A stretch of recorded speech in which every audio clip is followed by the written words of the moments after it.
How's everybody doing out there? What up, Falcons Nation? Rise Up Nation. It's your boy, Jazzy Jeff. Real talk, no gimmicks. Bring that real Falcons talk to real Falcons fans. And today I have a special guest. He's a Green Bay Packers fan, but he's also a content creator. He doesn't just do Green Bay Packers things. He does all breaking news, injuries that keep you up to date around the league. His name is NFL Broadcaster, and he's joined me on the stream to talk Falcons versus Packers. We had a little technical difficulties, and I apologize for that. So right now he is going to be audio only while he tries to fix his camera. So NFL Broadcaster, could you please introduce yourself, talk about your channel, and what made you become a Green Bay Packers fan? Hey, Jazzy Jeff. Thanks for having me on. My name is Tanner. I run NFL Broadcaster. I do apologize to everybody about the camera situation. It was working just fine a couple minutes before we were live, and then it just went out on me. So we're trying to figure that out as we talk. But I started probably in May. I actually made my NFL Broadcaster channel in 2019, I believe. It was a Green Bay Packers fan account. And I grew up a Green Bay Packers fan. Was always a fan of Brett Favre. I've just have family who's Packers fans, so I grew up liking them. And then Aaron Rodgers took over, and he just became, to me, the most exciting quarterback to watch play. And I just love the Packers ever since. But I am an NFL fan in general, so I love anything NFL, really. Well, you're welcome, because the Falcons gave up on Brett Favre and gave him to you guys. So yeah, well, he has thrown like the most interceptions in history or something like that, though. So still a Hall of Famer, though. Still a Hall of Famer. So let's get into the history of the Falcons versus the Packers. It's always a good matchup. It's always a shootout, and I've noticed throughout the years that whoever is the home team usually wins this matchup. If you remember in the playoffs and in 2018, what was 2018? It was a couple years before. The Falcons, beat you guys bad both times. But then when we went to Green Bay, that was, I believe, 2018. We got whooped 34-20. And obviously this game is going to be Monday night in Lambeau, and we struggle historically on grass, and in chilly nights we historically struggle. So it's going to be really interesting. That last game, Rodgers only threw for 196 yards, but he had 2 touchdowns. But Aaron Jones had a solid game, and the key in that game was the Packers had 0 turnovers. Statistically, Matt Ryan outperformed Aaron Rodgers. He had 3 touchdowns, 260 yards passing, but Matt Ryan did throw a pick 6 that game, and that's swung the whole momentum of the game. And then Alex Mack, our center, he also fumbled the football and lost the game. So I think it's going to be a same type of script with turnovers. If whoever wins the turnover battle has the great chance of winning the game. You tell me, coming into this game, do the Packers use the same game plan and limit Rodgers and just run Aaron Jones? Or do you think they're going to continue to air it out on this banged up Falcons secondary? If I were the Packers or in charge of the Packers, the way that Aaron Rodgers is playing so far this season, I would air it out, especially against the Falcons right now, which, no disrespect to the Falcons, but I think they're ranked 32nd overall in defensive categories. We're close to it. So Dead last. You've got to take advantage of it. So I would be airing it out, but not stray too far away from using Aaron Jones. You have one of the best running backs in the league right now, at least. And you got to use him. You got to utilize him at least, maybe in the passing game instead of just running it down their throats. But it's all about time management, in my opinion. Just depends on time of possession. I agree, because not only do we want to keep Aaron Rodgers off the field, you guys want to keep our offense off the field. And I do think Aaron Jones, our weakness has always been interior run on our defense. And so Aaron Jones would be a great compliment for Aaron Rodgers this game. I don't think this is a game where, I know a lot of people think, our secondary looks bad, Aaron Rodgers should air it out. But I honestly think every time we get beat really bad, It's a strong off. It's a team with a strong offensive line. It's a team that runs the ball down our throats because we cannot stop the run. We cannot stop screen passes. Aaron Jones is also great at catching out the backfield. So if I hey, there he is. I'm listening to you still though. Don't worry. Sorry about the messy room, y'all. I didn't expect to use this camera, but we got a camera. It's all good, bro. So yeah, I think Tariq Cohen before he got hurt, he was killing us in the screen game. Chris Carson killing us in the screen game. We cannot stop a screen. We cannot stop inside runs to save our life. So if I was you, I would actually do the same game script as last time and run the football because, we all know Aaron Rodgers can throw, but it's can he control the game clock? Our time of possession is terrible. Last game, we only had 25 minutes versus the Bears. That's one of the reasons why we lost that game. Had we just ran the football and kept the Bears offense off the field, our bad defense would have never got exposed. So that's the part that pisses me off. But I understand that 100%, especially as a Packers fan. Our defense is never consistent enough, and oh man, it just irritates the fire out of me. Like in 2018 is when we had Rashad Breeland. I think he's the one that returned the pick six against Falcons. Right. And we let him go. I wish we would have kept him, but then he got suspended for the first 4 games or something in 2019, or maybe it was this year. But regardless, it's all about like time of possession. If you control enough time of possession on the offense, neither of us are going to expose our horrible defenses. So,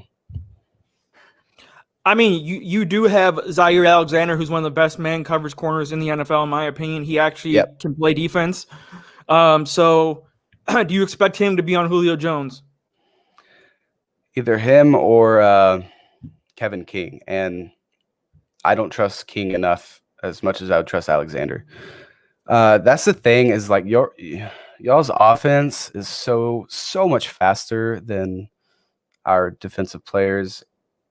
I'm afraid that we're just going to get burned. Calvin Ridley, I believe, is going to eat us up. And it's all about keeping your offense off the field. I agree. I think the Packers playing the Saints is a way better matchup for the Packers because the Saints, they don't challenge anybody vertically down the field. They are 90% checkdowns. Yes, they are. Short slants, 10 yards. Drew Brees definitely looked like his arm is hurting. Matt Ryan still forces the ball downfield consistently. And obviously our wide receivers are better than the New Orleans Saints. So I think it'll be slightly harder in that matchup, but on our end, our secondary, we are going to be very scared because I want to talk about the injuries. Obviously, you guys had Davante Adams hurting, but he's coming back and playing. Yep.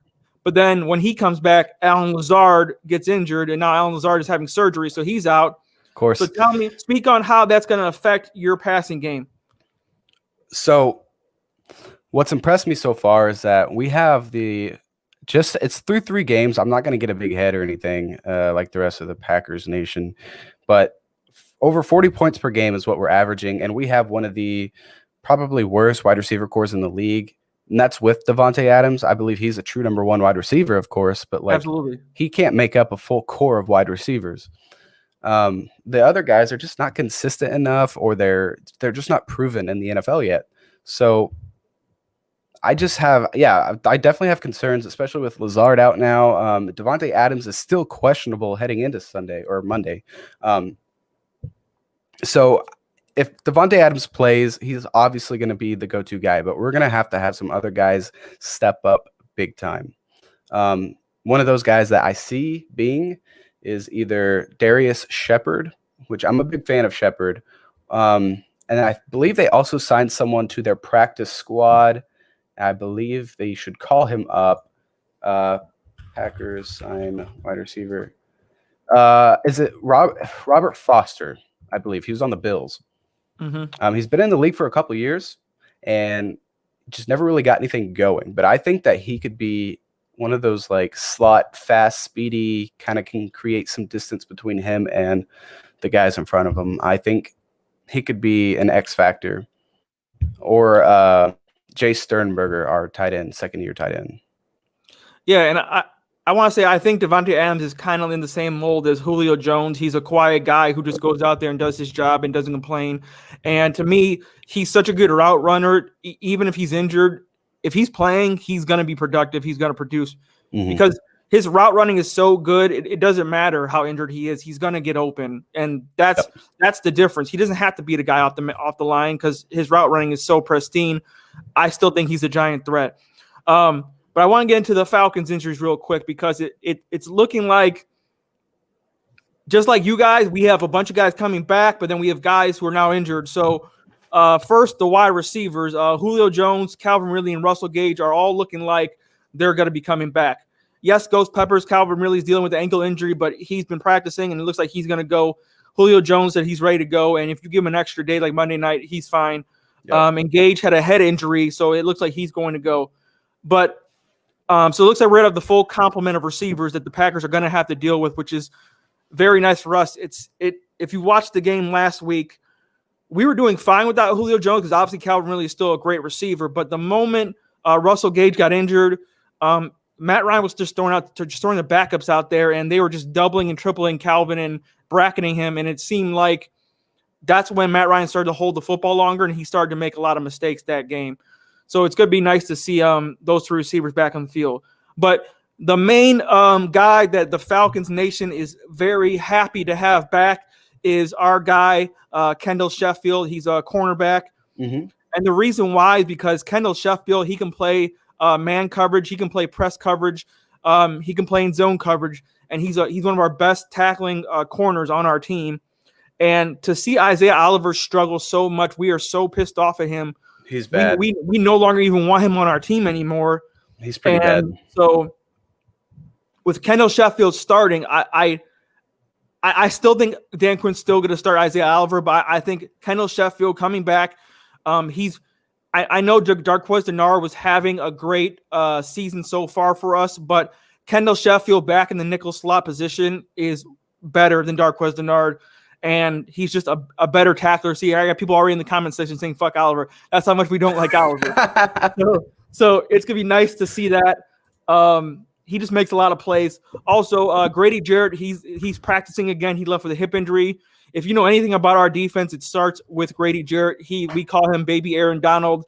He is so great at disrupting the pocket and forcing other guys to step up. So it looks like he's going to be back.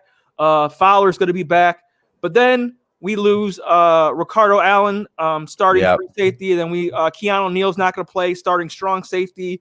And then our kicker, Younghoe Koo, is not going to play either. He got injured. So we're bringing up a guy, Elliott Fry, who's been a journeyman throughout the league. Yep. But with that said, Jalen Hawkins is going to start in place of Keanu Neal. And Jalen Hawkins is a guy who's been a practice squad player, a really young guy. He has a lot to learn. But it's going to be interesting to see how he plays because he has a lot of ball hawking skills more than Keanu Neal, but he's not the bigger frame or enforcer like a Keanu Neal. So I need to see that man be able to tackle because these receivers on the Packers can fly. I still think Valdez-Scantling is still a decent wide receiver, and we all know about Davante Adams. Yeah. Scantling, actually, our last game, he only had one catch, and that may have been because Lazard caught like 6 passes for over 140 yards. I get that, but Scantling is so inconsistent, and I don't know. I don't trust him as a true wide receiver too yet, but like I love his body frame. He's huge, and he can go up and he can make the plays. You know, he has the talent to do it. But like this game, he's going to have to step up because I am not the kind of guy who's going to underestimate any team. I don't care if you're 0-3, 0-12, whatever. I'm not going to underestimate any team. I'm from Arkansas, and watching the Arkansas Razorbacks play, I know that you just don't you don't expect to just always win. You don't just be like a good sport and like never expect less than a good competition. And as long as there's time on that clock, you still got a game to play. And I fear y'all's offense like crazy because. And the funny thing is, like, it seems like no matter how bad a season we have at times, there's always games where it's like the Falcons got no chance. We're up against this juggernaut team, and we end up beating them. last year versus the 49ers. We Mhm. went to San Fran and beat them, and they were beating everybody. A few years back, the Denver Broncos were undefeated. They were 4-0, and they had this whole no-fly zone with Chris Harris Jr. and Aqib Talib. Yeah. And we went to Denver and we beat them. So it seems like we love getting up against these big juggernaut type teams and playing against them, mostly because our back's against the wall. But then we will come out and we'll lose to teams that we have no business losing to, like the Chicago Bears had no business losing to them. One game versus I believe it was the Bills back when they had Tyrod Taylor still on the team. We had no business losing to them. We lost to them. Lost to Miami Dolphins. Lost to Lamar Jackson when he was just started his rookie year, when he was just starting out and wasn't that good, and he had a whole bunch of fumbles that game, and we still lost that game. So there's a lot of games where Falcons should win and we don't, and then there's games where we have no business winning, and then we end up winning. So especially with Dan Quinn's job on the line and, he's on the hot seat, I do think this game's going to be competitive, but Falcons fans they all know in this comment section that no lead is safe for us. I don't care if we're up 20, 25, 30. That's for sure. We always are definitely afraid that the other team is going to come back and beat us. It's no longer an isolated incident, and so that's where the Falcons fans are right now. That's sad. Go ahead. I'm sorry. It's just like watching the Falcons give up these leads, especially in the last couple of weeks. It's just heartbreaking. I feel so bad for your veterans, and the guys who go out there and do their job above averagely or to an elite level, like Matt Ryan. He could put up 400 yards easy a game. It's no problem for him to throw for 400 yards. It's no problem for Julio to have 8 to 10 catches. It's just, I feel so bad for your offense because they can't do it all. At some level, your defense is your offense. And you know what? It's sad that a Packers fan can see that objectively, but we have sometimes it's our own fan base. They're like, get rid of Matt Ryan. After they saw him put up a whole bunch of numbers and the defense blows the game, I saw that on Twitter. And it makes no sense. I expect that from a Saints fan who didn't watch the game and just looked at the box score and saw that we lost the game. But I don't expect that from our own fan base. And sometimes you're right. It hurts my heart to see Falcons fans blame Matt Ryan and want to ship him out for a game where the defense clearly blew the game. If you score, versus the Dallas Cowboys, you put up 30-something points. No team, I believe one other team in the league that week scored 30-plus points. I believe it was the Packers. And the other teams, they won their games. Why? Because they have defenses that close games out. So when Drew Brees loses games, they say, oh, that defense is terrible, lost in the game. When Aaron Rodgers loses games, they say Rodgers played great, defense lost in the game. But for some reason, every time the Falcons lose the same exact way, we got fans saying that was Matt Ryan's fault. And it's like the rules don't apply to Matt Ryan as they do other people.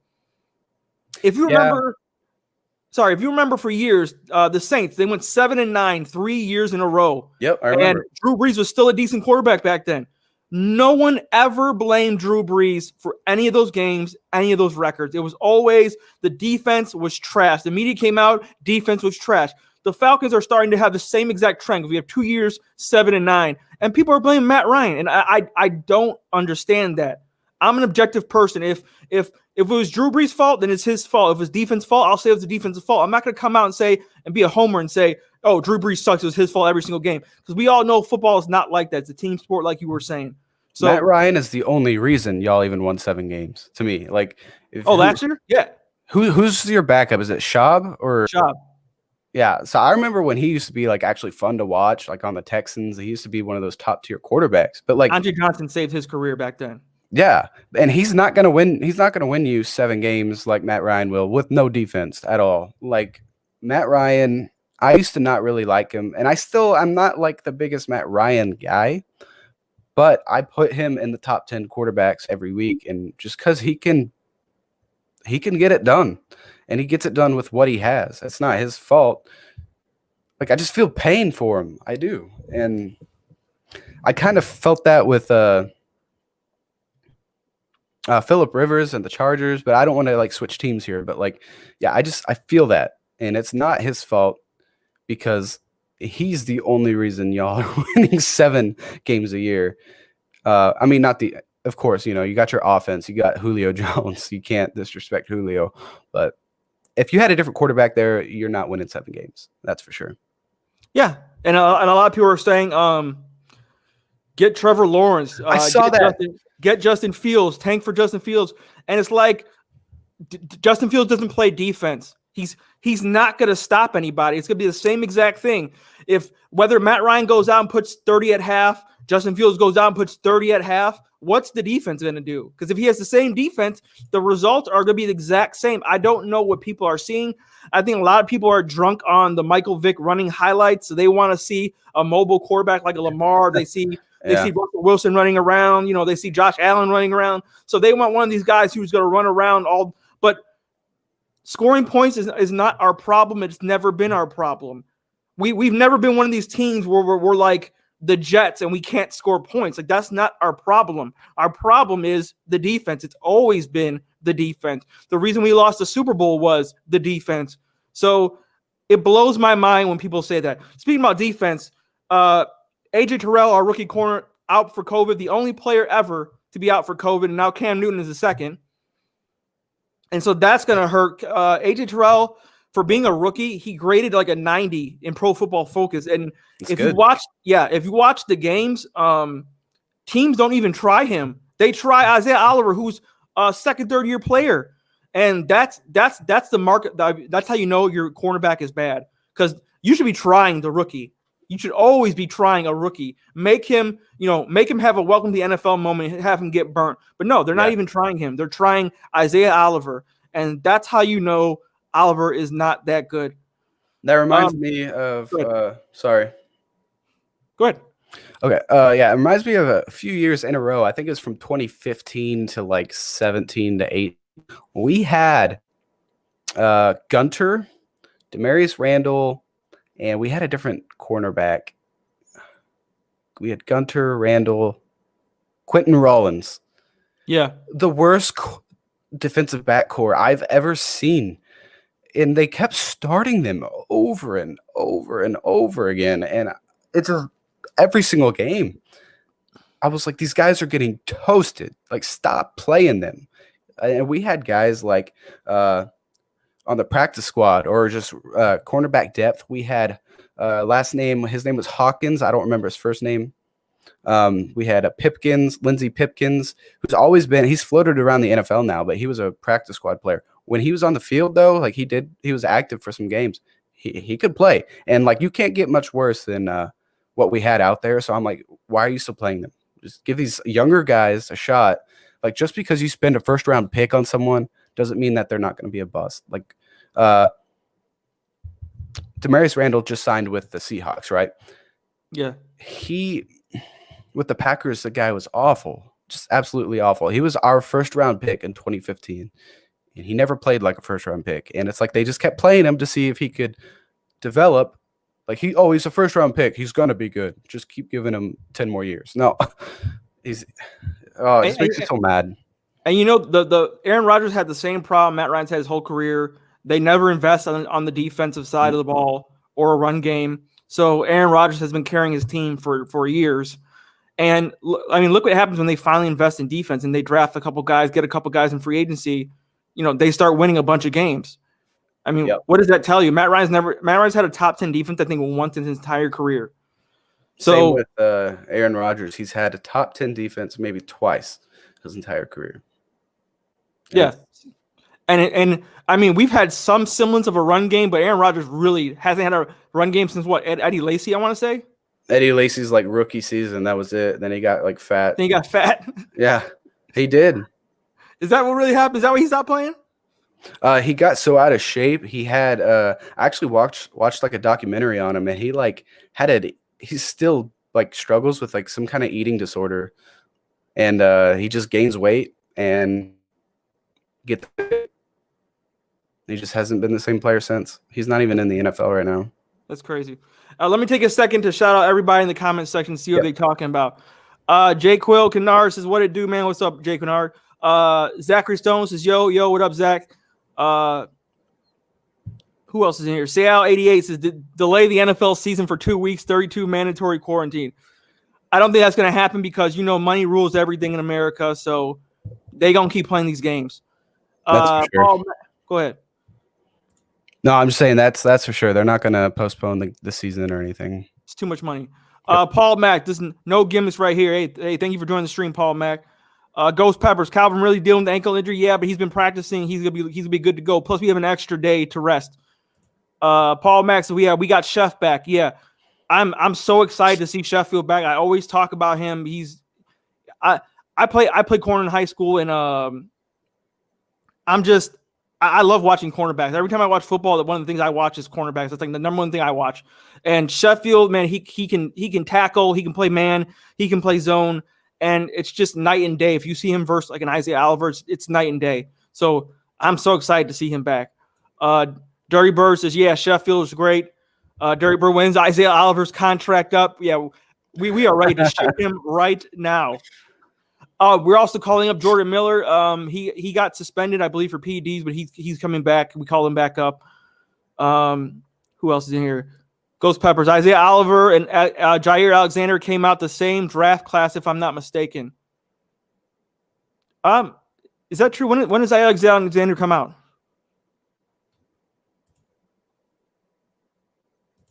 What's that? When does Jair Alexander come out in the draft? Oh, I'm sorry. He came in the 2018 draft. And then, yeah. 2018 with their second on depth chart, Josh Jackson from Iowa. Same draft class as the Falcons, Isaiah Oliver, and we took Oliver. Oh, boy. Ultra Salad 97 says, we always lose winnable games. I'm sick of it. That's what we do. That's what we do. We always lose to just bad teams and then show up against good teams. Seattle 808 says, I agree, Matt Ryan is not the problem. Matt Ryan don't play defense. He's not the problem. Paul Max says Elliott Fry is good. I hope Elliott Fry is good. One of the things that we're going to miss, Younghoe Koo, if you don't know, our kicker, he started his career on YouTube doing trick shots. Really? Yeah, and he got famous for trick shots on YouTube, and the Falcons gave him a tryout, and he actually passed, the tryouts, whatever. Then we cut him and re-signed him, but no, the Chargers signed him and then cut him, and then we re-signed him. But he's injured, and he's one of the best onside kickers in the NFL. He lays up perfect onside kicks. So that's one of the if we're gonna need it, I'm just saying we're not gonna have that. We're gonna have Elliott Fry. So was it last season that the Falcons were the team that did 3 onside kicks in a row and recovered them all? Mm-hmm. Yeah, I remember watching that game on TV, and they actually did 4, and then there was a penalty on 1, but they recovered all of them. And it was so cool to watch. Ayo Tall Thing, how would you like to buy me lunch with? That's a hell of a long ass name. Oh, I appreciate you joining my stream. He says, go Pack, go. I do respect the Falcons though. Hey man, I appreciate that. Jason Greenway says we shocking the world. Shock our own fan base and win a damn game. Ghost Pepper says exactly. There's simple-minded people out there who claim their fans think Vic came in right now and do a better job than Ryan, even though no one has called Vic. Shake my head. Yeah, it's like people have convenient amnesia and they forget that Michael Vick did not take us as far as Matt Ryan did. Michael Vick does not have more passing yards than Matt Ryan does. The only thing you can say about Michael Vick is that he was a better runner. That's it. That's literally it. And I'm sorry Matt Ryan's not that mobile of a quarterback, but he can scoot if you allow him to for a couple yards. He's not going to blow you away, but he can run a tiny bit. But there's so many things about Michael Vick that pisses me off that fans just neglect. And I say this all the time. Michael Vick admitted in an interview that when he first came to the Falcons, he was so cocky about how good he was. He took the Falcons playbook and he threw it in the trunk of his car. That is so disrespectful to the people who've tried so hard, who watch the film, who study, who respect the game. That's something Matt Ryan would never do. He has so much respect for this game and homing his craft. And that is just an embarrassment. And then when Michael Vick comes out of prison and he goes to the Eagles, he says, oh, I matured so much now and I actually know how to read defenses. I actually take time to study the game. Well, hell, why didn't you do that in the Falcons? Because they drafted you so damn high. Why did you disrespect a franchise who picked you to do that? That's something I will never forget Michael Vick for, because who knows how good we could have been if he actually took the time to study a fucking playbook. Yeah, he's just one of those guys who's just he was known for being flashy through college. To me, don't get me wrong, the guy is crazy talented, but he came out of college with that Manziel attitude. Exactly. You know, he just came out thinking, I'm the hot shot. I'm the biggest guy in football right now. I'm the name of the game. I'm creating a name for myself. And then Johnny Manziel's he hasn't played in forever, but like, he just has that. He has that attitude, and he kind of did a humble, of course. But that's after you spend time in prison. Hey, prison humbles a lot of people, bro. You got nothing else to do in there, so you got nothing else to do. You can't drop the soap. You got worried about being shanked from behind. Hey, prison ain't no cupcake walk in the park. So yeah, I'm just mad that it took him prison to humble himself. You know what I'm saying? How many guys kill it in college and then they ain't shit in the NFL? There's tons of guys like that. Yeah. Ryan Leaf comes to mind. He had the same personality. They said he was an asshole on the team and he didn't take anything seriously. So I don't know. I just don't understand these people who they just act like Michael Vick did so much more than Matt Ryan did and he didn't. Like, I believe in facts, and that's all I believe in. I take my personal feelings out of it. I was a little kid running around trying to be Michael Vick. I take all my feelings out of it and I look at facts. And the facts are Matt Ryan is the best quarterback the Atlanta Falcons have ever had in this franchise. And that is undisputable. I don't care who it is. That's undisputable. Yeah. And I hate it because his prime, he's 35, 36 years old now. Yeah. His prime is probably he's at the tip. And he's probably more on the downslope of his career now. And so is Julio. He's like, 30, 31? Yeah. So you're just wasting years of these amazing players' careers. To me, it's like Aaron Rodgers having so many years of his career wasted because no defensive talent, no respect. Like Aaron Rodgers just threw his second touchdown pass to a first-round player last game in Mercedes Lewis. That was only his second touchdown ever. If you look at guys like Peyton Manning, they've thrown over 200 to 300 touchdowns to first-round picks. Aaron Rodgers has never had a first-round pick in his career to help him on the offensive side of the ball, at least on receiving. And Favre played with great defensive players. The Charles Woodsons of the world. Who's got Reggie White? It wasn't like Favre was playing with nobodies on defense. So, and he only won one Super Bowl. So, Aaron Rodgers should have definitely won more than one in his entire career. I feel so bad. And kind of like Matt Ryan, he deserves more. Aaron Rodgers gets all this hate and like the GOAT talk because people think it's all about Super Bowls. I'm like, dude, it's you can't win a Super Bowl on your own. It's a total team effort. And Aaron Rodgers can only carry his team so far, but when you get into the playoffs, you have to have a defense. Because when you get into the playoffs, you're facing the best teams in the league. Oh, I agree. We had idiots a couple of weeks ago on the stream talking about if you have a Super Bowl, that means you're better than other quarterbacks who don't. So I was like, so Trent Dilfer and Brad Johnson are better quarterbacks than Dan Marino and Matt Ryan? Like, you don't know what you're talking about, bro. Like, it's stupid, man. I hate it, and I hate that players like Matt Ryan and Aaron Rodgers, even Phillip Rivers, he doesn't even have a ring. And he's kind of like prone to turnovers, but look at what he's had his entire career. But Phillip Rivers did have prime LT and prime Antonio Gates and Sean Merriman.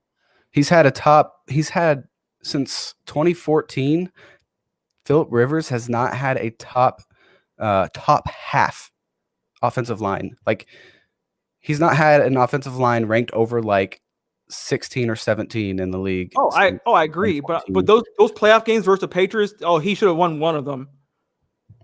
Yeah, you can't. You can't argue that.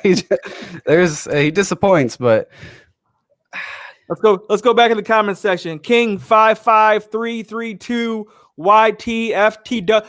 I am so old. Y'all going to explain to me what some of these goddamn names mean. I'm sorry, bro. I don't know. What is YTFTW? I'm a little older. He says, I believe it's going to be a shootout. And I hope so. I love shootouts. Seattle 808 says he's also more injury prone than Matt Ryan. Exactly. Michael Venezuela, appreciate you joining my stream. He says, well, it's not like he really went anywhere with the Eagles anyways. I agree. But he did improve on his deep pass accuracy. Definitely Michael Vick improved on his deep pass accuracy with Deshaun Jackson. Jason Greenwood says, don't you guys remember Brian Leftwich, Chris Redmond, Joey Harrington? Matty Ice is the franchise on and off the field. Oh, I remember those days. Michael Vick gets arrested. Then we cut him. And then our coach literally leaves us mid-season. So we have Byron Leftwich, Chris Redmond, Joey Harrington, and it was god-awful. I mean, awful. And then the same exact roster, the moment we get Matt Ryan, we go to the playoffs again. What does that show you? That shows you that he was a great quarterback all along. Dirty Bird says, Vic disrespected us when he played the Eagles at home, said it was his home and showed his ass. Julian Mapp says Michael Vick is still a Falcons legend. I agree, he is, but he's number 2 behind Matt Ryan. Jerm Dog says, what's up, Jazzy? Hey, Jerm Dog, appreciate you. Jerm Dog is a Seattle Seahawks fan, man. His team is rolling. Russell Wilson, MVP. I was saying he was MVP first couple weeks, but then Patrick Mahomes said, hold my beer real quick and let me drop a 40 piece on the Ravens. And that's a good defense. That ain't no slouch defense. No, that's a great defense. Mahomes really showed. I think he kind of took first place again, in my opinion, on the MVP talk with last game. Yeah, it's going to be a battle. Mahomes is not just going to go quietly into the night. One of the guys is talking to you, broadcaster. He says, Paul Mack says, is Devontae Adams definitely playing or not? It hasn't been confirmed yet. I think he's going to be a game time decision again. He's been in practice, but he's been limited, so there's no confirmation on if Devontae Adams is for sure playing yet. I would expect him to, though, in my opinion. Rise Up Rundown also in the stream. Guys, if you don't know Rise Up Rundown, he's part of the Unintentional Grounding family. That's me, Matt, Mike, Lieutenant Dan. He makes great content. Please subscribe to my man, Rise Up Rundown. He also funny as hell, and he makes me laugh during these Falcons losses and keeps me sane because I'm the type of guy who's going to go off and just yell at somebody. But Rise Up Rundown is more of a calm, funny dude, and that dude makes me laugh when I need to laugh. So please subscribe to his channel. Yeah, and I actually see several guys in your chat that have subbed to me already for a while now, like Zachary Stone. I know that name. Rise Up Rundown, and then there was Rise Up Atlanta. Several guys I've seen in here that have supported my channel, so thank you so much for that, guys. And please, guys, if you don't know, just like this man's channel, hit subscribe on his channel. He does a lot of work. He's not just a Packers fan. He's always up to date on breaking news in the NFL. There's times when I see his notification before I see a RotoWire or one of these other sites. So this man is on it. So please hit subscribe and support his channel as well. But let's get into the future of the franchises. And I want to talk a little more about, to me, the disrespect of the Green Bay Packers drafting Jordan Love, quarterback, as they're moving up to draft Jordan Love as their first-round pick when they still have Aaron Rodgers, who's clearly slinging it, and I don't see a decline at all. So could you tell me, were you upset with that pick? Yep. If you had that pick, who would you have taken, and why do you think the Packers did that? I was upset. Yeah, I have no explanation on why the Packers did that. I went back after that pick and watched some of his highlights. I see what they like in the guy, but I don't see anything that is off the radar. Like, you got to trade up. This guy would have been available in the second round. So, yeah. Dude, that's why I don't trust Matt LaFleur. And people are like, he's won 16 games and only lost 3 as the Packers head coach. But there's something about that guy I do not trust at all. And I don't know what it is yet, but. Well, if you remember, Matt LaFleur was our quarterback coach. Well, we had LaFleur, Kyle Shanahan. Oh, I thought LaFleur came from I know he's on the Titans. I didn't know he was with the Falcons. Yeah, he was also with the Falcons. But go ahead. What would you have done with that pick? I would have taken Patrick Queen. I love Patrick Queen. Now he's on the Ravens and he's doing pretty good. So I would have taken either Queen, who's a great defensive player. I've been a fan of him since he was in LSU, watched him play at LSU, or would have drafted, of course, what all Packers fans wanted, a first-round wide receiver pick. But after seeing what's happened throughout the 2020 season so far, every first round wide receiver everyone's hurt. So no one's really stood out at wide receiver as a rookie yet for me. Well, you got Duvernay out of Texas on the Baltimore Ravens. He just had that kick return. Justin Jefferson had a big game with the Vikings his last game, and I love Jefferson too. Also from LSU, I would have taken him first round. Imagine, because your team's already rolling without it. Imagine if they didn't take the quarterback and they had Justin Jefferson aside next to Adams, and then Lazard at 3. You have no idea how many times I've thought about it. Rodgers would be in the MVP race if they took him. So yeah, God, dude, I can't tell you how mad I was. So moving forward, why do you think the Packers did that, and what's the plan? Is Aaron Rodgers gonna be so mad that even if they do good this year, he's gonna dip on the team? Like, what's gonna happen? What's his contract like? So he was signed to a 4-year extension a couple years ago, maybe 2 seasons ago. Current contract. I think he has a chip on his shoulder for sure, because I would too. I mean, you draft a guy in the first round.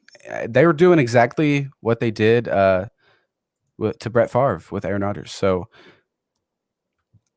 yeah, of course you're going to feel offended. You're going to go out there and say, "Hey, didn't Favre have an injury and he was way older? Like, wasn't he way more declining compared to Aaron Rodgers?" Aaron Rodgers sat on the bench for 3 years. Oh, I know he did. I'm saying, but during that time, wasn't Brett Favre older and more declining than Aaron Rodgers is right now? I don't remember his stats. I think they had off of a pretty season when they drafted him. He may have been like at the same. I think he actually. Hang on. Brett Favre was 36 years old. Aaron Rodgers was 36 years old. They drafted a quarterback at the same age as Brett Favre. So this is what the Packers do. Yeah. I would have waited to like the second round at least, but I don't know. This is what I think is going to happen, okay? I think Aaron Rodgers, he's kind of said it before. He's like, I may not be ending my career with the Green Bay Packers. I know he wants to, but with him drafting a quarterback first round, they're not going to let him sit on the bench forever. But I think Aaron Rodgers is going to play out his contract before Love starts, or unless Rodgers gets injured. Okay. I see here, Ayo Talding. How would you like to buy? God, I'm just gonna call you Ayo because your name is so damn long. Ayo says Jair Alexander says he didn't practice today.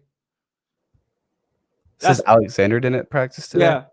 Yeah. They have a lot of healthy scratches sometimes. He may be questionable, but I know if he doesn't play, that would boost our chances greatly. I'm just letting you know. I know it would. He's the one guy who can lock up our wide receivers one-on-one in man coverage. Yeah, he's great, man. But for the Falcons side, I already see people asking our dreaded question: do you think Dan Quinn will lose his job if we lose this game and go to 0-4? Yeah, I hope so. Well, let me tell you, Falcons fans, it's not up to Dan Quinn, because if it was up to Dan Quinn, he would keep coaching and making excuses every week. That's what he would do. He would repeat the same garbage vomit that he does every single. If you don't know, I made a whole list of Dan Quinn cliche quotes because they're hilarious. I see him every single week. He always says, "We tried hard. We're pissed off. We'll learn our lesson, and then we're going to go out and we're going to play our asses off and win the game." And then we do the same thing over and over and over again. So that guy does not deserve to be a coach.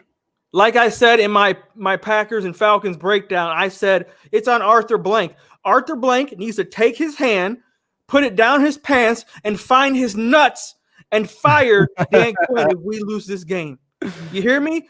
Fire him right after. Don't even let him get on the damn plane. Fire his ass. That's what Arthur Blank needs. The problem with Arthur Blank is he is too nice of a person. I mean, too nice. He was pressured into firing Michael Vick because he loved Michael Vick so much. He was like, I feel bad for the guy. It's like, no, the dude killed dogs. Like he's getting arrested. We cannot have this on our team.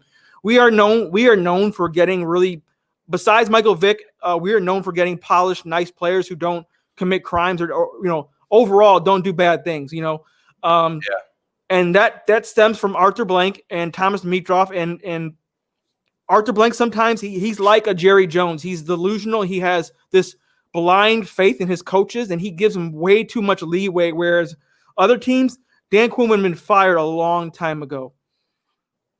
And Yeah. the problem with Dan Quinn is coming from Seattle, where they had a bunch of ragtag guys that formed the LOB and became a great defense, an all-time great defense. He thought he was going to translate that here exactly. And so him and TD have a tendency to try to draft guys who are by all accounts, by other experts, are projects. And he thinks he always thinks that he could develop these guys into superstars, or he will take journeyman free agent players who other teams have cut multiple times, like a Jamon Brown, a James Carpenter, and he'll sign them and he'll start them over guys who are working their asses off, who are rookies like a Matt Hennessy, who actually played really great in camp and have proven themselves. And he'll start guys who are backups or guys who are journeymen and give them big contracts, and won't sign guys who are like a Patrick DeMarco, who was an amazing fullback for us years ago. This guy opened up craters for Michael Turner, and we didn't want to pay him I think he wanted like an extra $3 million more. We didn't want to pay him that. But we'll go and we'll reach in our pocket and pay guys who don't deserve, guys who are just journeymen, don't deserve the money. Yep. Another guy that comes to mind is Brian Poole. Brian Poole was an amazing slot nickel corner for us. Kendall Sheffield is a poor man Brian Poole, because Brian Poole, I think, it was better than Kendall Sheffield because he also got a lot more interceptions. But he goes to the Jets and he's playing just as well in the New York Jets, and it's because we didn't want to pay him an extra couple $1 million. But we'll re-sign guys who just don't deserve these chances. We'll re-sign a Luke Stocker 3-4 times, and it makes no sense. Like, we don't trust the rookies. A Jaden Graham, we won't trust him at tight end, but we'll re-sign a Luke Stocker, and we'll just get these backup guys. And that's all on TD and Dan Quinn. But as far as the firing of Dan Quinn goes, that is all on Arthur Blank. And I don't know if we lose this game and drop to 0-4, after all the rah-rah speeches and stuff that Dan Quinn said in this offseason, I don't know how he can go up there in a press conference and try to defend 0-4. Like, what is he going to say? He's going to say the same thing over and over again. And Falcons fans are just so sick of it. Like, we're just sick of it. We need a new culture. We need a new voice. Yes, it's culture. This is what I think is one of the most effective things. It's risky, but it can be effective, and it's better than going 0-4. So here's what needs to be done. A head coach, any kind of personnel change in the locker room can be the biggest attitude adjustment. It can create new fire. It can create new passion for the game. If you get a different demeanor of a coach, you get a guy that comes in there and he's like, guys, I know I'm new here. I know we're 0-3, but I'm going to help turn this team around. There's things that I want to fix. And like, just an attitude change can change the entire locker room. It can change a whole season around. Exactly. And that's what I'm like. You're going to wait until you're almost out of playoff contention at all before you make this change? Like, I'm not even a Falcons fan, but this is what needs to be done. I'm like, you got to fire this guy. Even if you don't want to fire him, move him to some kind of position with the team that doesn't really even take effect on the field. Do something. Get rid of Dan Quinn. Get a new culture in the locker room and change things. It's got to change. And you know what I think it is that it seems to me like going to the Super Bowl was a gift and a curse, because obviously it was a gift. We haven't been to the Super Bowl since 1998 when we lost to the Denver Broncos, that loaded team. Yep. But because Dan Quinn took us to the Super Bowl in his second year as head coach, it bought him this free pass to Arthur Blank to be like, I love this guy, I'm gonna keep him. And that telling you, us getting to that game, it's shown that Arthur Blank just thinks that it's going to happen again, so he doesn't want to do anything else. That's, to me, that was the same with Mike McCarthy. He took them to a Super Bowl, in 2011? So, 2010 actually, 11, 10. It was the 10-11 season. So, but like that bought him a free pass, really. Like, they're like, oh man, this guy took us to a Super Bowl. We won a Super Bowl. 8 years go by after that, and he's had just the most questionable coaching decisions I've ever seen for the last 5 years that he was a Packer. I said fire McCarthy 5 years ago, and it took 5 years of wasting Aaron Rodgers' career for them to finally figure it out. Oh, maybe we need to change it up a little, and it just irritates me so much. And I do not want the same for Matt Ryan, and it's happening. It's happening. He's already 35, 36 years old. Yeah. Our team reminds us of the Dallas Cowboys because Jason Garrett is like Dan. I always say Dan Quinn is Jason Garrett with a beard and a goatee and a bald head. That's who Dan Quinn is, because they'll lose games and Jason Garrett will act like the team is in good shape and there's nothing wrong and there's nothing to change. Dan Quinn literally comes out every week and says, "There's nothing we need to change. We just need to try harder." No, that's not the problem. You clearly haven't learned your lesson. How many games do we have to blow for you to learn your lesson? The year before, it took Dan Quinn 7 games for him to realize that he can't coach the team and the defense by himself, because he wanted to go without a defensive coordinator and coach the defense and coach the team. It's stupid. The moment we give play calling duties on defense to Raheem Morris and Jeff Ulbrich, we start going on this run and beating hard teams. And that just shows you, like, Dan Quinn is so in his ego. He thinks he never thinks we're out of it. And he's so like just in the clouds. He reminds me of Jason Garrett. Jason Garrett says the same exact thing. You're right, Rise Up, Run Down. DQ and Jason Garrett, they don't specialize in anything, and they try to be this friendly players coach.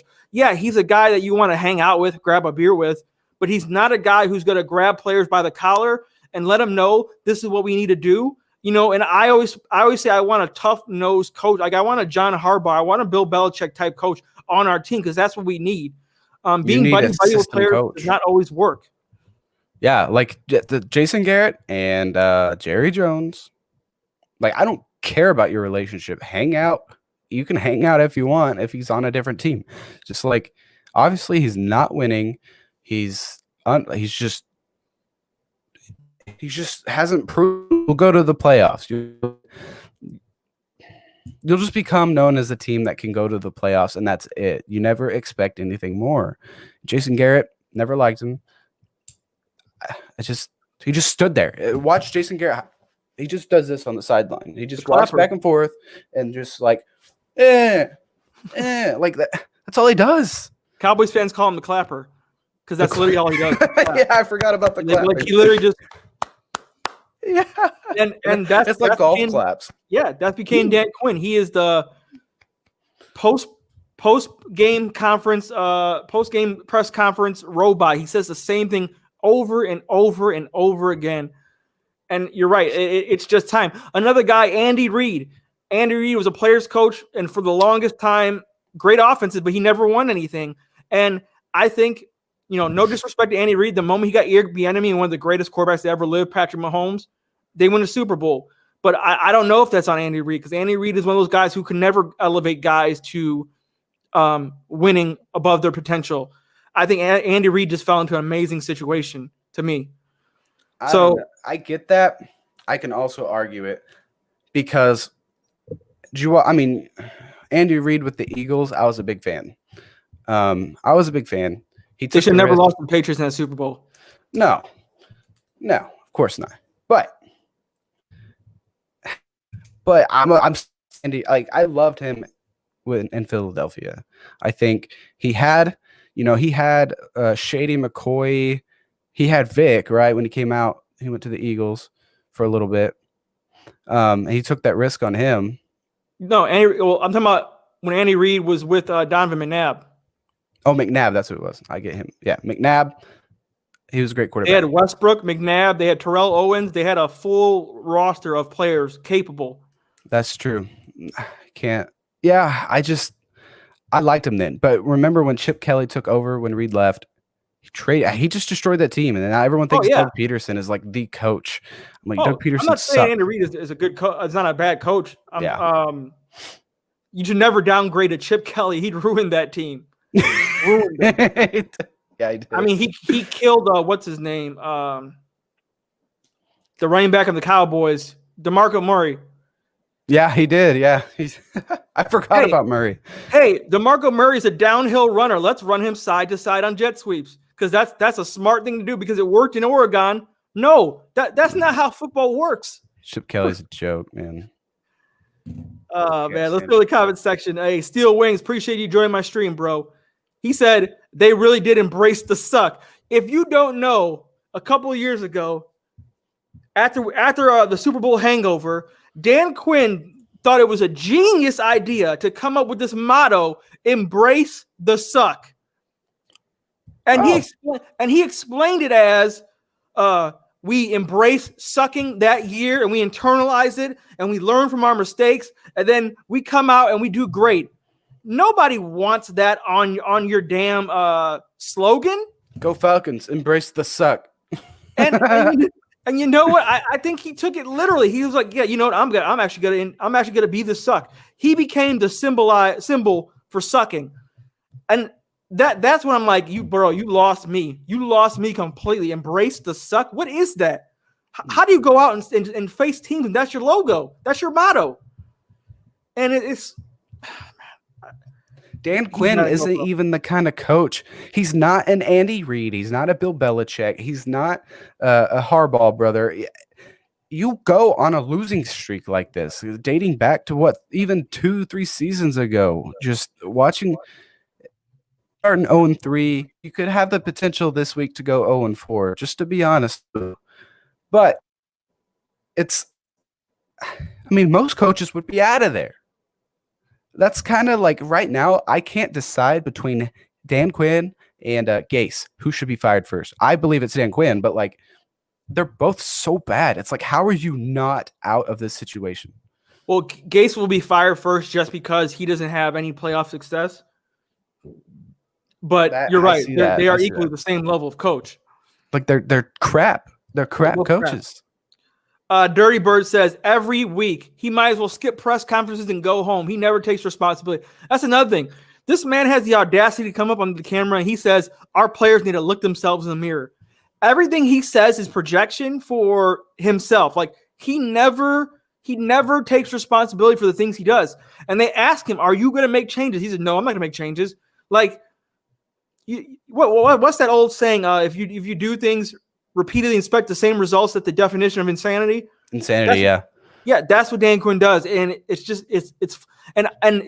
seeped into the players. So the players are now saying the same exact things in press conferences, and I'm like, no, stop defending him. Dante Fowler, I love Dante Fowler's game. I love that we added him, but I was so mad at Dante Fowler because this guy just joins our team this year, and he's coming out defending Dan Quinn all gung ho like he's a great coach and we're gonna fight for him and we love Dan Quinn. I speak for the team. I'm like, motherfucker, you just got here. Like, what are you talking about? Like, what about all the veterans who had to suffer through this guy's losses and incompetency? What about the Grady Jarretts of the world, the Julio Jones of the world, the Matt Ryans of the world, the Alex Macks of the world, the Deion Jones of the world? Like, you don't speak for all these other guys who've been losing with Dan Quinn. You weren't part of 28-3. You weren't part of that. Please just shut up. You just joined the team. The 2016 roster, you know what there's a saying. It says, "Don't fix what's not broken." And it's like, that's what he tried to do after 2016. We lost 28-3. We let him come back.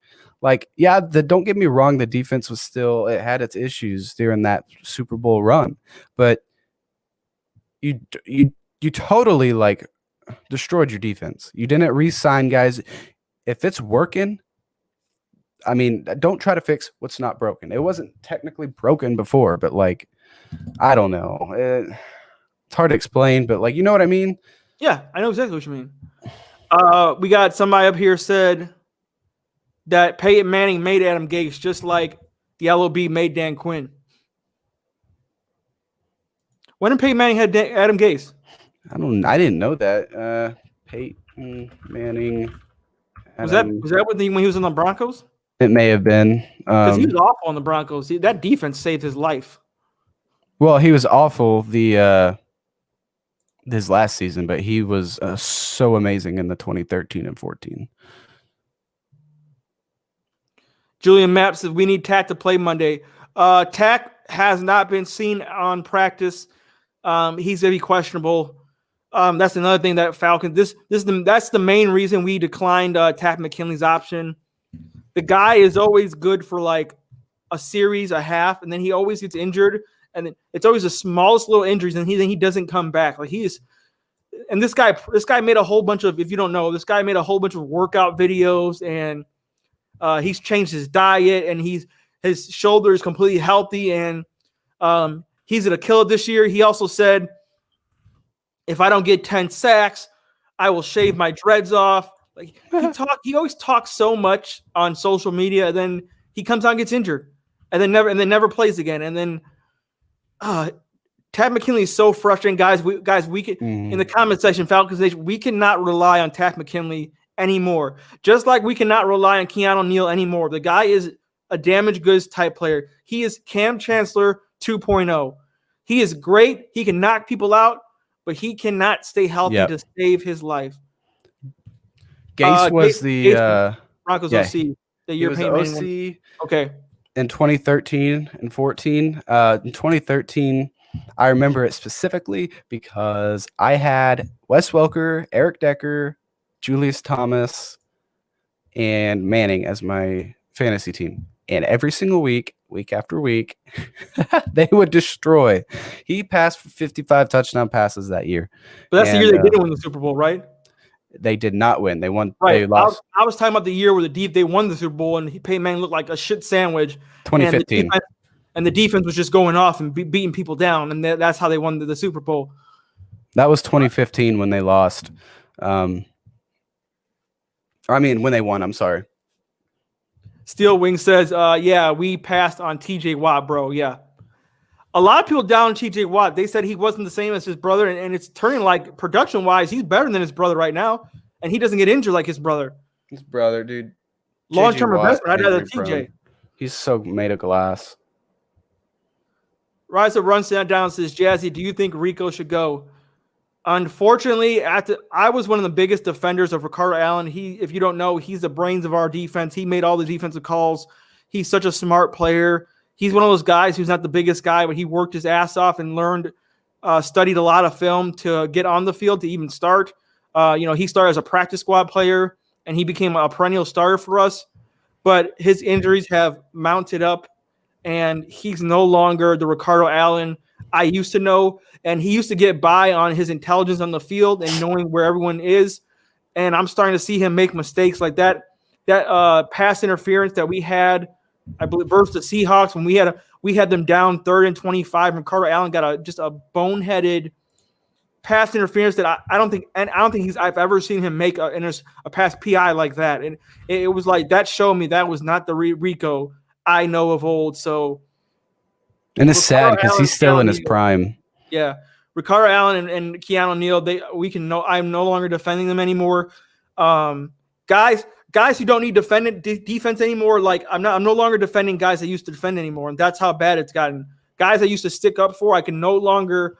Once the facts have changed, I can no longer objectively look at a player and say I can defend you anymore. And another guy is Isaiah Oliver. I used to stick up for Isaiah Oliver, but Isaiah Oliver is like he's like Nnamdi Asomugha, where in zone coverage, he was protected, and we had better players at the time, and it made him look like an average, okay player. But the moment you put him in man coverage, this guy is god awful, and he's getting worse and worse. You remember Nnamdi? He got that big contract. Yeah. He started playing man coverage with the Eagles, and he was trash. He was getting burned every week. That's who Isaiah Oliver reminds me of. He reminds me of a poor man's Nnamdi Asomugha, and he just reminds me of like I'm a Packers fan, so I compare him to Gunter and Quentin Rollins. Really garbage one. Rollins, I think he was the one who got burned that one playoff game. He was being burned against Julio. Yeah. Got destroyed, dude. Absolutely destroyed. That was like, didn't Julio have like over 200 yards receiving or something crazy? Yeah, man. He on that one touchdown, he broke like 4 tackles, and one of the guys was Rollins. Put him on his shit. They can't tackle. They can't tackle. Yeah. So, I mean, how has Kevin King been doing? He's hurt all the time. When he plays, he's decent. Like he can have a game or two per season where he's like, all right, he's like that guy's looking good. And he can make some plays. He can break up some passes, but that's just when he's healthy. He has an issue staying on the field. Seriously. I think Josh Jackson should be starting over King. So in case Falcons fans aren't familiar and they want a better view of what we're going to be facing Monday night, could you tell us the Packers starting secondary as constructed coming into this game? You got rookie Darnell Savage Jr. Big fan of him, actually. Mm-hmm. What college he came out of? Darnell Savage came out of a smaller college. Savage. Real quick before you go, sorry. I just want to shout out Atlanta Falcons Nation. He's an up-and-coming Falcons content creator. It's him and a couple other guys. They're like a group, and they do good stuff. So, hey, thank you for joining my stream, and please subscribe to that guy if you haven't, guys, already. But go ahead. I'll check out your channel as well, Falcons Nation. He came out of Maryland. Okay, yeah, okay. And he's a ball. I like him. You got Adrian Amos from the Bears. He's pretty good. But he's not an Eddie Jackson safety. So you've got Kevin King, and then you've got Alexander at cornerback. Who's your strong safety and free safety? Strong safety. Wait, that may be Amos. Adrian Amos. He's Packers secondary. I've only gotten to see them play once this season so far. Fire Falcon says, wasn't Gunter the one Julio stiffed arm down the sideline?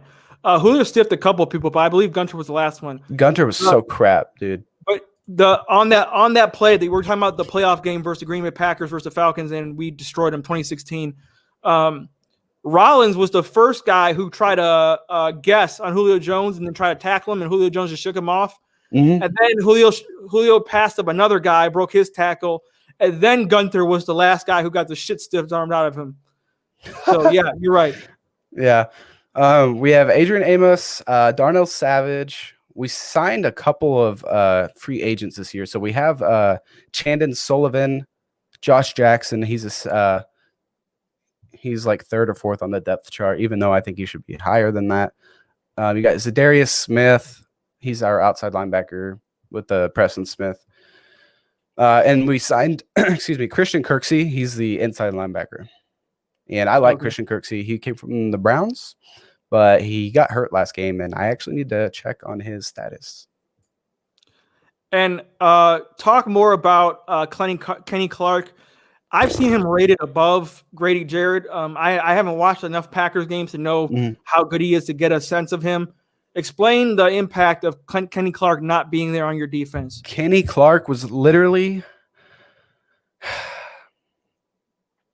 for the last 4 years, he's been pretty much the only threat we've had on run defense, even with when we still had Mike Daniels, who just declined every single season. He had like one great year, and that was it. Nick Perry, we used to have Nick Perry. He was good for a couple of years. That was it.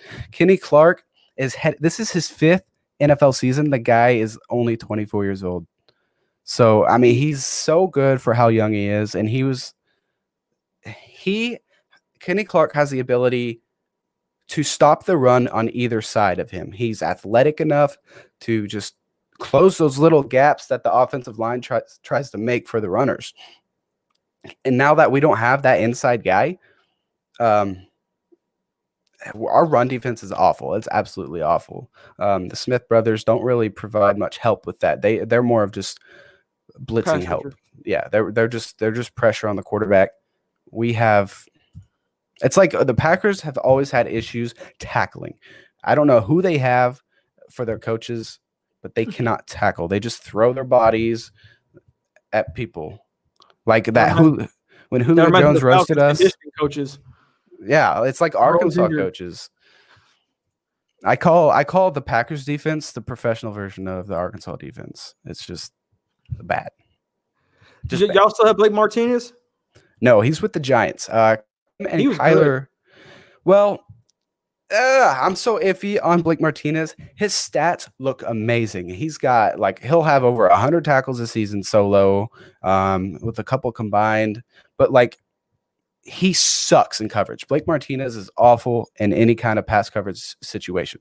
So let's go through your linebacking core then, because you got rid of Clay Matthews a year ago, right? Yeah, Clay Matthews, and he's not playing this year. We added Christian Kirksey, and Zadarius Smith and Preston Smith are the guys that we added last year, and that's kind of good. Yeah. We drafted Rashawn Gary as an outside linebacker in the 2019 draft, and we had one guy step up. Montravius Adams, he's now at nose tackle with Kenny Clark out, and Kingsley Kiki is a guy that we drafted, I believe, in the 2020 draft this year, and he's a defensive lineman, and he actually looked pretty decent last game. So you're saying the Packers are average or below average against the run? What would you say? Pass pressure, run defense, no. Not average. We're below average, probably way bottom half of the league or one of the worst in the league when it comes. If I was the Falcons heading into this game, give it to Todd Gurley over and over and over again. Did you see what the 49ers did to the Packers last year in the playoffs? Over 200 yards rushing. Like, they destroyed us, dude. If you guys want to win, I really hope Dan Quinn just studies. All you got to do is watch the Packers. Just watch a couple minutes of each game. They get destroyed on the ground. You hear that, Falcons Nation? Dirk Cutter, give the ball to Todd Gurley. The man was only averaging 5.7 yards a carry in that game last week. Only. But what Dirk Cutter said, we couldn't run the ball. We couldn't do anything. So I thought it was too much time on the clock. So this idiot decides to throw the ball 8 straight times, 8 straight passing. And I know a lot of people are going to blame Dirk Cutter, and as we should, because you should be running Todd Gurley more. But I tell people all the time, the head coach overrides an OC. The quarterback overrides an OC. There is so many times I've seen Peyton Manning wave off a punt team, wave off the kicking team, change the play multiple times at the line because he did not like what he liked.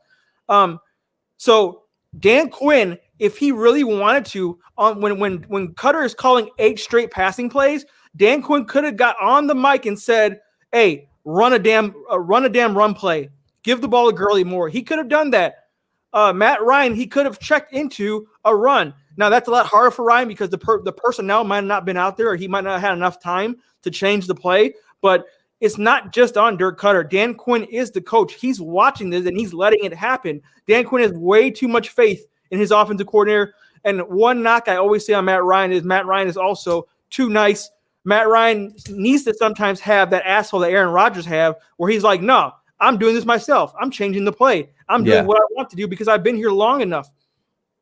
I believe that Matt Ryan has the football IQ to see the defense and to know, like, hey, this should be a run play.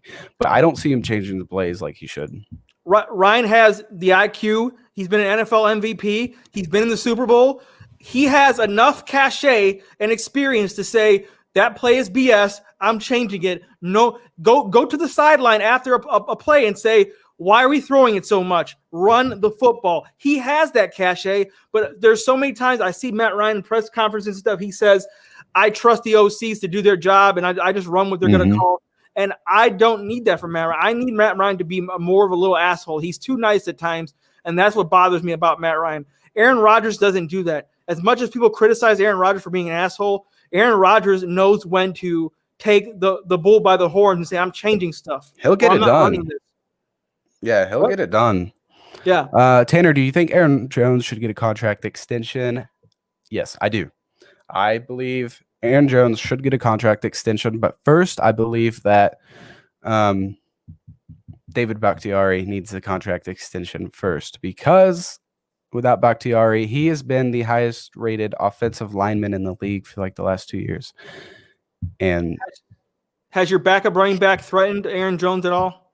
The rookie you guys drafted? AJ Dillon, not really. He's only had a couple carries, but the guy, I like what I see from him. He's huge. He's built. But we also have, so get this, our backup is actually Jamal Williams. And then behind Williams, I think we have Tyler Ervin, and then we have AJ Dillon on the depth chart. So, but Jamal Williams and Aaron Jones were drafted in the same year. This is both their contract year. This is their last year. So I see Williams being gone. We're probably going to lose him in free agency. Aaron Jones, though, with the stuff that he's produced, especially the last 2 years, we've got to re-sign the guy. We haven't had a real threat at running back since Eddie Lacy's rookie season. So we need to sign Aaron Jones, give the man his money, give David Bakhtiari his money, keep that offensive line bolstered, and make it happen. That starts there. Real quick in the comment section, K. Nathan says, "Hey Jeff, what if it was Dan Quinn overriding everyone else and wanting to throw more than run? Have you ever thought of that? Then in both situations, it's still Dan Quinn's fault. If that's the case, it's Dan Quinn's fault. He's that dumb to want to keep throwing. If it's the other way around, it's Dan Quinn's fault for sitting back and watching Dirk Cutter call a bunch of pass plays. Either way, it's Dan Quinn's fault." But back to you, Tanner. I know Jimmy Graham didn't work out at tight end for you guys. So who's your tight end now? Our starting tight end is actually Robert Tonyan. He's been with the team, I think, for a couple years. We drafted Jay Sternberger out of Mississippi State. He's one of those sneaky guys who will get a touchdown out of nowhere. You'll be like, who? Sternberger. Yeah. So Sternberger this offseason was sick. That he was doing really well in training camp. Then he got sick, or he was placed on COVID or something. He came back and I guess really hasn't produced much. So they kind of gave the starting position to Robert Tonyan, who is only 26 years old. He signed with us, or he's actually signed with the Detroit Lions as an undrafted free agent in 2017. I don't know when he joined the Packers, to be honest. I thought he's been with us for at least 2 years. I think he has. But I like Sternberger because he's just a little bit younger. But Tanyan's only 26, and he's done really well every time he's on the field. But him and Sternberger have to step up. They have to get these tight ends more involved because we have Mercedes Lewis, who's one of the best run blocking tight ends and pass blocking tight ends in all of football, to me, history. So he's not the pass catching, tight end. But I liked what I saw from Sternberger last game in the fourth quarter, especially to keep those drives going. He made some big plays on third down. He caught like a 20-yard pass, and it looked so smooth. Like him running that route, he just kind of just had his arms out like this. The ball was placed perfectly. I mean, I liked what I saw from Sternberger, and I liked what I saw from Tonyan. I think if we get the tight ends more involved, we shouldn't even have to worry about being lacking at wide receiver with their talent. Yeah, and we have our inside linebacker, Afoye Olukun, who had multiple forced fumbles by punching the ball out, but he got injured a couple weeks ago, so we're getting him back. Our rookie Michael Walker from Fresno State, not so great in coverage, but he's better at run defense, but he's getting better. These guys are responsible for covering tight ends every time we play a team. So it will be interesting to see if they can stop Tonyan, because you're right. All the attention is going to go to Adams. All the attention is going to go to, not Lazard's out, but all attention is going to go to Adams and Scantling. So exactly. How are we going to match up against your tight end? I think that's a sneaky, Aaron Rodgers is like Matt Ryan, where he spreads the ball out to everybody. He's not going to just focus on Adams the whole game. Well, here's the thing about Rodgers. You have to earn the guy's trust. If you earn his trust, you can expect at least 6 targets a game. And recently, especially this last game, Rodgers said that Lazard earned his trust, and then bam, he's had that surgery. Tonyan, I think, is earning his trust. And Sternberger, I think this last game, like I said, really proved a lot because he came in that fourth quarter and made some nice conversions. I think that they're going to try to, if they're smart, this is what I would do if I was coach, is get Sternberger more involved. And they're also running play action now more than they ever have in Aaron Rodgers' career. And that's why they're averaging 40 points per game, is because they are utilizing this play action, and they're having Mercedes Lewis help block They have, I think, the highest rated offensive line. They're the only offensive line in the NFL right now that have not allowed a quarterback hit. And could you just tell me what is the biggest weakness on the Green Bay Packers offense? Biggest weakness on our offense. Our wide receiver depth. It's got to be it right now. You think that's it? That's it, man. If we don't get those, if we don't utilize the weapons that we have, we don't have anyone proven at wide receiver besides Adams. Well, you had Lazard, but we had, yeah. And I don't even trust Lazard. I've seen him make several dropped. I've seen him drop a few passes dating back to last season that I was like, But I mean, his last game looked really good. But I mean, I got to have more than 1 or 2 good games from a guy to actually trust him. Let me go back to the comment section real quick. Yeah. I appreciate everybody joining my stream. We're probably going to soon wrap it up here, but I just want to thank everybody for joining the stream. Comment section, Ghost Peppers says facts. Dan Quinn's the head coach. He has the authority to overrule the play. Same thing in the Super Bowl. Quinn could have overruled Kyle Shanahan, but instead he just sat there and let shit happen. That's exactly what I'm talking about. Don't think for a second Bill Belichick doesn't override a Josh McDaniels. He has the power to do that, and he will do that. Derber says, damn, my phone dies. Sorry about emojis. I don't know what the hell he's talking about. CL 808 says, can 22 match up with tight ends? 22 is Keanu Neal, and he's not playing, so he's not going to be out there to match up. Samuel Davis, between COVID-19 and this football injuries, as a fan, you have to have all the information to select a winner. Rise Up Rundown says, I'm about to drop out of the chat. Awesome live stream. I can't wait for ATL versus Green Bay. Awesome stream, guys. Appreciate you, Rise Up Rundown. He's a phenomenal content creator. If you want to check out a Falcons content creator. Who else is in here? Top to bottom of this team, they're too nice. That's another reason why it frustrates me. There's a lot of players on this team that are just too nice, and we're not mean enough. We don't have that closeout dog mentality. We don't have a Jamal Adams type guy who's gonna just stick it out there and go all out for the team. We don't have a Ray Lewis type guy, a Bart Scott type guy. We don't have a guy like that. And it's frustrating at times how nice we are. But let me go to this real quick. I'm gonna put you on the spot before we head out here. I need you to give me a prediction for this game and a score, sir. A score prediction? Yes. Who's gonna win and the score? Go ahead. I'm gonna say, and then we're gonna come back and laugh at you if you're dead wrong. That's fine, dude. No, I'm gonna say 37-21 Packers. 37-21.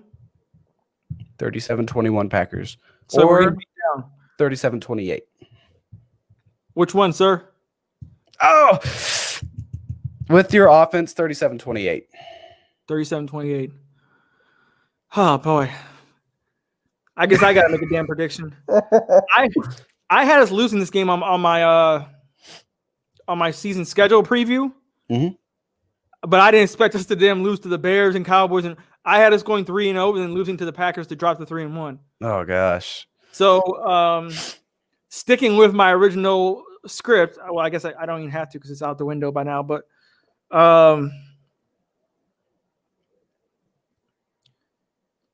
there is this odd thing about the Falcons playing up to better teams that we have no business beating. And I think this is going to be that game. So I'm going shit. It's hard, dude. I can see the Falcons hard winning. game. Especially Lazard not playing. And Devontae Adams, we don't know. Yeah, he's playing, but we don't know how long he's going to be playing for. What if he plays and comes right back out the game? Then I think our odds go really up. Yeah. Our backs are against the wall, and Dan Quinn knows he's staring down an 0-4. Ah, shit. The Falcons, year after year, compete with the Packers. It's usually an offensive blowout, or a battle, So I'm gonna go 28-25 Falcons. Ooh. I don't think it cracks 30. All right, chat. Y'all mark this, clip it, or do something. Get our predictions, write them down, and we'll come back to this. I want to see who wins. This could be interesting. Falcons Nation, give me your predictions right now in the comments section. I got 28-25 Falcons. I'm going against my season prediction because I tossed it out the window after we lost 3 straight games. So 38-42 Atlanta. Dang. Seattle 808. You need to be drug tested right now. We ain't scoring no damn 42. We got a banged up team. Right. Another positive, which I forgot to mention, Caleb McGrary, our starting right tackle, it's looking like he's coming back. So that helps protection for Matt Ryan. He had a sprained MCL. He didn't play last game. So Paul Mack, 31-28 Atlanta. I could deal with that one. 31-28. All right. Ghost Pepper says, give me Jim Harbaugh, 44-19-1 for the next Falcons head coach. Demetrius White, 31-28 Falcons. It could happen. A lot to a little, Green Bay. This could just be a total offensive game and no defense at all. I think the key in this game, and I'm sorry I didn't even mention in my damn Packers breakdown video, but is Devontae Adams' health. That is the main factor. How well is Devontae Adams going to play? Because if he comes out hobbling, if he gets injured at all in this game and they don't have Lazard to back it up, you're looking at Valdez-Scantling as their number 1 wide receiver for the rest of the game. That sounds awful. I don't think that Aaron Rodgers is going to be able to sling it the rest of the game with Valdez-Scantling. And if that's the case, we have a great chance to win this game. You just stack the box on Aaron Jones. Yeah. But if Adams comes out and he looks healthy as hell, look out, guys. It's going to be a long night. Demetrius White says, what are you? Mike Zimmer has a new head coach if he gets fired from the Vikings. What do you think about Mike Zimmer? He's a decent coach. I take him. He'd be way better than Dan Quinn. Yeah. A lot of Falcons fans want Eric Bieniemy as head coach. What do you think about Eric Bieniemy? I don't think that's realistic, but if you got him, dude, that could be total career. That could just that would be amazing. Why would he leave the best quarterback in the NFL in that situation? He's not going to. Unless, some people, it's not about the money and the winning. Some people, they want to be their own man, and that's why they do it. Josh McDaniels tried that. What happened to his ass? Remember that? He's still there. He's still with New England. No, remember he left the nest and became head coach of, I believe, it was the Broncos? No, it was the Colts. Or wait. It was the Broncos. I'm pretty sure he never coached there. He signed and then backed out of it. He never actually coached. Okay. Did he? He was a coach before, though, I believe. This is actually interesting. And I was thinking of someone else. Josh McDaniels, head coaching? My point is, look at all the guys who try to be their own man leaving leaving New England, and look what happened to them. They're not good. Matt Patricia, Brian Flores. Matt Patricia, dude. That was back in I think he had Cutler back in the day. So he became offensive coordinator for the Patriots because he couldn't hack it as head coach. Yeah, he was the Denver head coach from 2009 to 2010. He's been with New England since 2012 as the. There you go. He couldn't hack it with the Broncos. He was head coach. He had Cutler. And I think he did commit to, the Colts a couple seasons ago. He bailed out last minute. I remember that. Uh-huh. He's a pussy. That is some pussy shit right there. He's like, no, wait, we have a franchise. I can't risk it. That's like that Nick Saban. Remember Nick Saban? He said, I am not leaving this team. I'm coaching the Dolphins, and I don't want to hear anything of it. And the next week he left and went back to college. Well, it ended up being the best decision of his life. Yeah.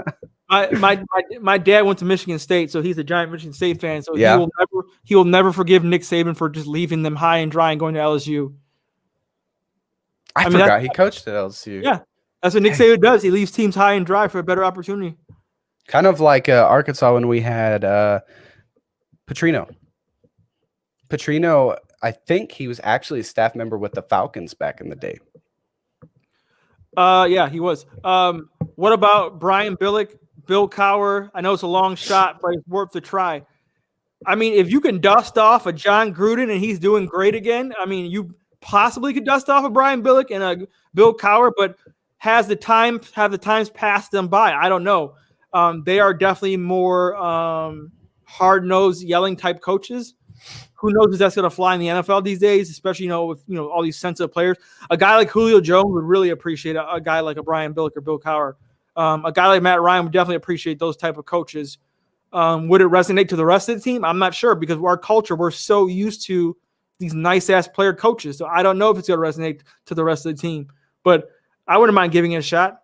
Yeah, they need discipline. Demetrius White says, I want Rex as our head coach and his brother as a defensive coordinator. His brother took a lot of chances and got burned a lot of times on defense. I don't want Rex Ryan's brother. I don't. Rex Ryan, great defensive coach. I mean, he took Mark Sanchez to a, AFC championship game. He did. That team was all defense. I mean, and took a shitty ass quarterback to an AFC championship game. So it would be a reverse. He'd have a great offense and a bad defense. So would he be able to fix the defense? I mean, I would be interested to see that. Yeah. Hey, the thing is you can't get worse than Dan Quinn. You That's true. Can't. Hey, Falcons Nation, we have nowhere to go but up. It's true, man.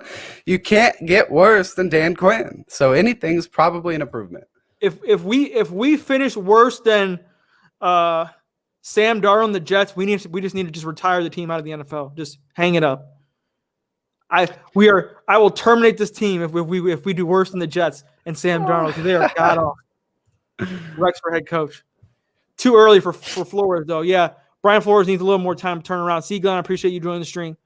Hey guys, we've reached that hour and a half mark. I appreciate everybody for sticking in and gutting it out through the technical difficulties and all the other issues. NFL broadcaster, you want to go by Tanner or NFL broadcaster? You can call me Tanner. Tanner, I appreciate you coming through and talking Falcons, Packers. It has been a pleasure. My show, Real Talk Live, is about crossing that threshold and talking to our opponents, because I don't always want to do live streams and be a homer talking about our team nonstop. Mm-hmm. I'd love to pick the brain apart of our opponent, and so I appreciate you coming on. Guys, if you haven't subscribed to Tanner, an NFL broadcaster, please subscribe to his channel. He does great work, not only Falcon stuff, but he does around the league information and news, up-to-date breaking news, and he's just starting out, but we're going to try to help him get more subs. He has a great intro. I think his intro is better than mine. So, hey, thanks, man. We're going to try to get him up there in his subs, and I appreciate you coming on my stream. I really do. And I appreciate everyone joining the stream. If you're new to my channel, hit that subscribe button, like this stream, guys, and just stick around. I will do a post-game live stream for the Packers and Falcons. I also do video breakdowns, and I do game previews. So also stick around to the content that I do as well. So Tanner, thank you. Do you want to say anything else before you go, sir? Yeah, I just want to say recently, guys, in the last 2 days, I've had a video that's hit over 14,000 views, which I never thought could happen. And if you guys wouldn't mind going and checking that out and just leaving a like on it and helping it grow, that would mean so much to me. And I also want to say thank you so much for having me here and having me on the show. I really enjoyed it. I love talking NFL. I appreciate it, bro. And I always love talking NFL as well. Just keep grinding your channel and just realize that, no matter how good you're doing, there's always going to be people who go say your channel sucks, blah, blah, blah. And they'll just ignore those people. I get the hate. Pushing through it, Yep. When I first started, people said, oh, you need to turn this channel off. This channel sucks. You ain't going to get anywhere. And, now people are saying like, oh, this channel's great. So just keep your head up, keep grinding, and keep doing what you're doing, because you're doing well, bro. I appreciate it. Yeah. The hate is out there, but I try to just ignore it and keep doing what I'm doing. And I thank everybody for joining my channel. I appreciate all the subscribers, all the comments. Keep them going. I love interacting with all my subs and the people who support my channel, and I really appreciate it. I always say that my channel is a channel for the people. I don't do this to make money. I just love talking Falcons football and being there for everybody and watching these bad games so y'all don't have to. Breaking down these films so y'all don't have to. Looking at all the stats so y'all don't have to. So that's what I'm here to do, and I'm going to continue to do that. Win, lose, or draw, I am here for the Atlanta Falcons all day, every day, 24/7. This has been your man, Jazzy Jeff, Real Talk. no gimmicks, bring that real Falcons talk to real Falcons fans. And let's go Falcons, rise up, and let's try to pull this win out. If not, I'm packing Dan Quinn's bags my goddamn self. So this has been Tanner. Good luck to your team, bro. NFL broadcaster, good luck to the Packers. And let's go Atlanta Falcons. And we're out this thing. Thank you, guys. Go Pack, go. Later, y'all.